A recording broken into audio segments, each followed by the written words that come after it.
54 বছর মানুষ অনেক দেখেছে, কিন্তু এবার আমরা ইসলামের বাংলা দেখতে চাই ইনশাআল্লাহ। সাংবাদিক বন্ধুগণ এবং পুলিশ প্রশাসন অনেক সহযোগিতা করেছেন, সবাইকে ধন্যবাদ। যারা আমার সহযোদ্ধা আছেন তাদেরকে ধন্যবাদ। মানুষ পরিবর্তন চায়, ঠিক কিনা? 54 বছর মানুষ অনেক দেখেছে, ডিজিটাল বাংলা কত বাংলা দেখেছে, এবার সোনার বাংলা দেখেছে, কিন্তু এবার আমরা ইসলামের বাংলা দেখতে চাই ইনশাআল্লাহ।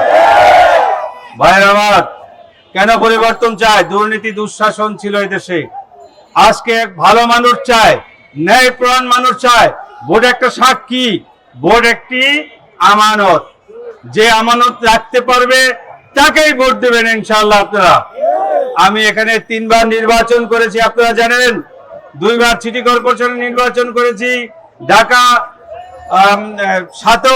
18তে নির্বাচন করেছি, কিন্তু মানুষ ভোট দিতে পারে নাই।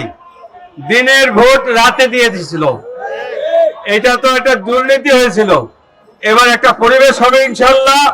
আপনারা সবাই এই ঢাকা 7 আসনে যা আছে সব মানুষ মিলে ইনশাআল্লাহ হাত পাখা মার্কায় ভোট দিবেন। পীর সাহেব চরমানের সালাম নিন, হাত পাখা মার্কায় ভোট দিবেন, এবং কথা হবে আরো অনেক দেখা হবে ইনশাআল্লাহ। আমার যা সহযোদ্ধা আছে সবাইকে ধন্যবাদ। এবং ঢাকা 7 মসজিদ মাদ্রাসার ঘাঁটি আমরা ইনশাআল্লাহ ইসলামকে সংসদে নিয়ে যেতে চাই ইনশাআল্লাহ। এবং ভালো মানুষ দেখে মানুষ ভোট দিবে, দুর্নীতিবাজকে এবার আর ভোট দিবে না, ভালো মানুষকে ভোট দিবে। এই জন্য হাত পাখা মাখা ভোট দিবেন।